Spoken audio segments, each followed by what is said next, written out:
This is a thematic lecture for Ray Bradbury's Fahrenheit 451, Chapter 1, Section 3. It will focus on the topic of what happens to Montag's wife. The quote is, "If only someone else's flesh and brain and memory."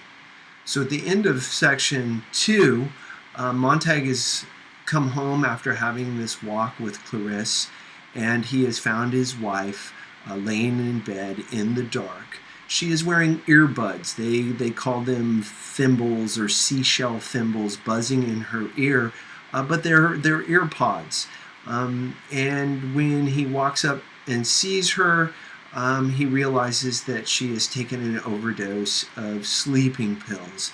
So he calls 911, and these two people show up. They have two machines. One machine pumps out the contents of their stomach. It even has a little camera on it. It is compared to drilling a well with a drill that goes down into the earth, shove the bore down, slush up the emptiness. So this idea of the drill going into the earth, into the darkness below the surface, into this hard stratum, and then trying to pull out this idea of emptiness, of hollowness, of darkness. So literally it is the contents of her stomach being pumped out to try to get all of the pills out, but it's also a comparison to a drill going into the earth, into the darkness and under the surface. There's also a machine that gives a blood transfusion. They say if you don't change out the blood, then it doesn't matter if you pump out the stomach, because without the blood change, they'll die anyway. Montag gets a little upset and says, how is she going to do? They go, fine. The reason why there wasn't a doctor or a paramedic is because we get 9 or 10 of these a night.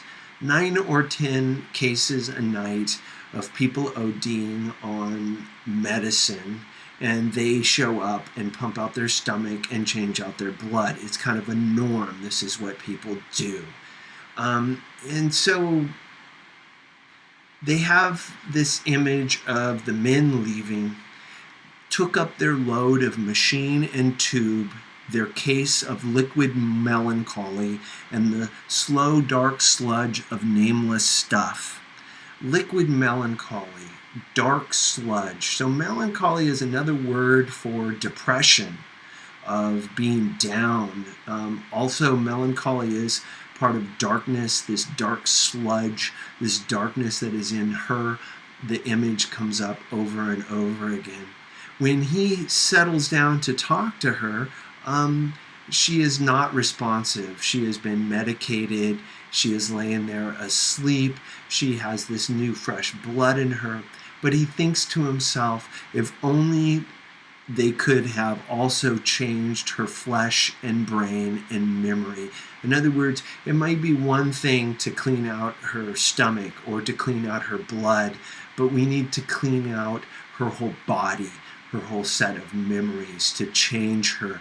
Is there a machine to do that? And he may be thinking of himself, making a reference back to Macbeth. When Macbeth is informed that Lady Macbeth, by the doctor, Lady Macbeth has something troubling her, Macbeth asks the doctor if there is some medicine or technique for removing those memories, removing the melancholy, kind of changing things out. So we know that she has intentionally or otherwise taken too many sleeping pills, and it is so common for this to occur that these men show up like a team to pump out her gut, to pump out her blood. But will that actually change her? And he thinks about the difference between Clarisse, who is out walking in the night, appreciating flowers and grass, and his wife, who is inside this room, listening to AirPods and ODing on drugs.